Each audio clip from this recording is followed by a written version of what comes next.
I'm Chris Macaluso for ACUsports.com, and I'm at Elmer Gray Field this evening, Sunday, after a brilliant Wildcat victory, 1-0 over UTEP, deep into double overtime, and it was sophomore Christina Arteaga with the game-winning goal with 7:30 left in second overtime. Tina, I'm watching the match from the far side of the field. You were on the opposite side of me. It seemed like your goal kind of came out of nowhere. Give us the details. I saw Ashley from across the field, and I knew that ball was could have been perfect, and she played it perfectly. So I just ran onto it and then beat the girl 1v1 and shot it far side, and it went in. Sometimes that's all it takes. You keep shooting, and you had 6 shots tonight, and sooner or later the ball is going to go in. Christina, congratulations to you and your team on the victory tonight. I'm going to talk to Coach about the rest of the match.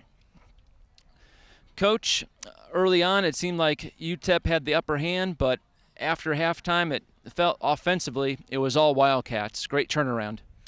Yeah, the first half was a little bit back and forth. That's right. They have a lot of fast, aggressive players, and especially the 18. She was giving us a lot of trouble. She got the ball. She could do a lot of things with it. But again, even though the shots and stuff are bad, I felt we handled the ball pretty well the first half. It's just a matter of us kind of getting our bearings and getting some shots off. But the second half, we had plenty of opportunities. It's just a matter of putting more balls on frame. It ended up being a 7-1 advantage in corner kicks for the entire match, and after halftime, you outshot the Miners, I believe, 15-5.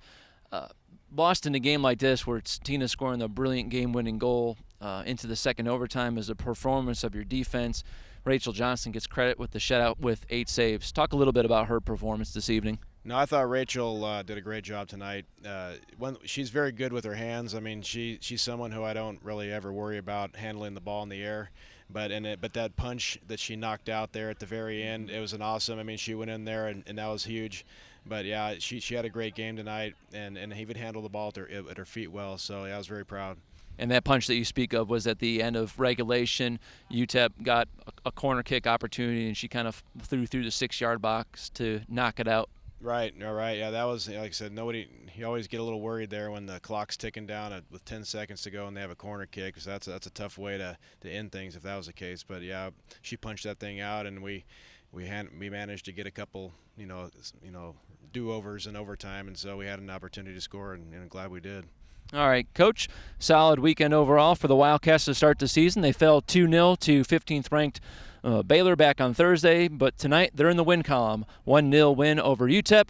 Casey Wilson and his Wildcats will be back here Friday night, 7 o'clock, against UT Rio Grande Valley. For Casey Wilson, I'm Chris Macaluso, ACUsports.com.